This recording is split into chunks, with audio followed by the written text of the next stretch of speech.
हमारे साथ जुड़ चुके हैं मंडी से। सचिन, जरा बताइए, मंडी की तो तस्वीर लगभग साफ नजर आ रही है क्योंकि वहां पे ज्यादातर में सिर्फ एक ही सीट पर यहां पे कांग्रेस आगे है, बाकी तो सब पे बीजेपी का कब्जा। जी बिल्कुल, मंडी जिले की बात की तो मंडी में 15 वार्डों में से 16 वार्डों में चुनाव हुए और उसमें से 12 सीटें बीजेपी ले चुकी है और स्पष्ट बहुमत के साथ नगर निगम बनाने जा रही है। कई बात की तो कांग्रेस की तरफ से एक सीट आई है और निर्दलीय जीत के आई है। वहां पे जो निर्दलीय जीत के आई है सबसे बड़ी बात है कि वहां उस सीट पे वो लगातार पिछले पार्षद भी रहे हैं, पर कांग्रेस पार्टी द्वारा एक नए चेहरे को दिया गया है। आरोप लगाए गए हैं कि जो जिला अध्यक्ष मंडी है उनके द्वारा अपने रिश्तेदार को वोट दिया गया, उनका वोट काटा है और वो हार गए हैं। सबसे बड़ी सिंह ठाकुर के रिश्तेदार हैं, उनको भी बड़ा झटका लगा है।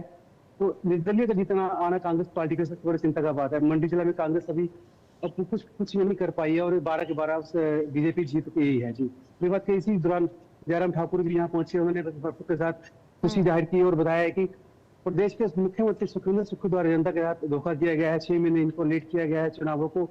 वो भी कहीं ना कहीं जनता ने इनको सबक सिखाया है कि जनता के जो तो क्या वजह समझे सचिन, क्या बातें रहेगी, क्या वजह रहेगी कि यहाँ पर सुखविंदर सिंह सुक्खू बढ़त नहीं बना पाए, पीछे हट गए हैं और क्या लोग उन पर इतना भरोसा नहीं जता पाए कि वापस से यहाँ पर उनको जीत मिल सके? मंडी में लगातार ये आरोप लगाए थे कि जब से कांग्रेस पार्टी की सरकार बनी है आई है, मंडी हर भेदभाव हो रहा है। जयराम जी हर टाइम आरोप लगाते हैं। जो मंडी के जितने भी संस्थान थे बंद कर दिए गए। लोगों में भारी रोष था। आपदा के समय भी लोगों से सर्व पक्षपात किया गया है और अभी भी जो आपदा के दौरान सड़कें टूटी हैं वो भी अभी पूरी ठीक नहीं हो पाई हैं। गाँव के रास्ते खराब पड़े हैं। इसमें कहने जनता का रोष था और जो जनता ने अपना घुमा निकाला और मंडी एक बार फिर भाजपा के साथ गई और जयराम ठाकुर के साथ गई है। जी तो सचिन, बेहद शांतिपूर्ण तरीके से यानी कि यहाँ पर काउंटिंग हो रही है। जो काउंटिंग सेंटर है वहां पर सुरक्षा को लेकर क्या कुछ इंतजाम है? सब कुछ शांतिपूर्ण तरीके से या कोई और जानकारी इसको लेकर? पुलिस की तरफ से पूरी तैयारी की गई थी और यहाँ पे बैरिकेड लगाए गए थे और सिर्फ जो अपने जो पार्षद थे, जो कैंडिडेट थे वो अंदर जा रहे थे या उनके जो एजेंट है वो जा रहे थे। अदरवाइज बाकी सारे बाहर रोके हुए थे। पुलिस पूरे चौकन्ना थी और एएसपी और डीएसपी द्वारा लगातार मौके का जायजा लिया जा रहा था और गश्त की जा रही थी। वो कुछ ही देर में पीछे फाइनल हो जाएंगे और भाजपा का एक बड़ी रैली का निकालने की अभी तैयारी कर ली जा रही है मंडी के शहर के लिए।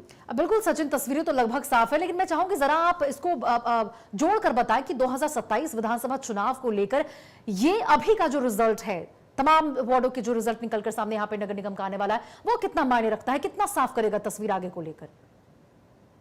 जी लगातार हमने अपने सभी जितने हमारे सवाल पूछे गए थे कैंडिडेट से और मुख्यमंत्री जी से भी और नेता प्रतिपक्ष जयराम से कि ये सत्ता का सही फाइनल है, उसे क्या देखते हैं।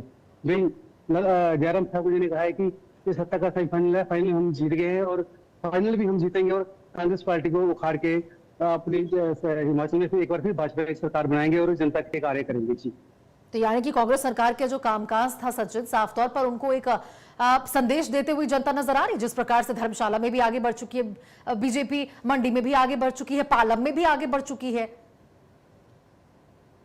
जी बात की है तो लगातार ये जनता का रोष है, सरकार के प्रति कार्य हो रहे हैं, पर जो स्थिति है सबको पता है कि सरकार कैसे कार्य कर रही है और किन परिस्थितियों में काम कर रहे हैं, कर्जा ले रही है सरकार। लगातार लोगों के जो जनहित कार्य हैं उन पे लगाम लगाई जा रही है, टैक्स बढ़ाए जा रहे हैं।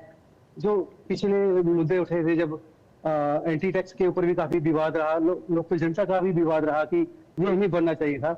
ऐसे कई मुद्दे हैं जो जनता को परेशान कर रहे थे लगातार कांग्रेस। अच्छा सचिन, देखिए मंडी में सबसे ज्यादा यहाँ जो महिलाएं मतदाताएं थे उनकी संख्या देखने को मिली थी। जब वोटिंग जब हुआ था तो महिला बहुत ज्यादा बढ़ चढ़कर वोट देते हुए नजर आई थी। ऐसे में कहीं ना कहीं माने इस बात को कि महिला को लेकर जो तमाम दावे और वादे यहाँ पर जयराम ठाकुर के द्वारा किए गए, बीजेपी की ओर से किए गए, उन पर भरोसा जताया गया और यही वजह है कि वहां पे इस प्रकार से जीत हासिल करते हुए जीत के बहुत ज्यादा करीब नजर आ रही है बीजेपी।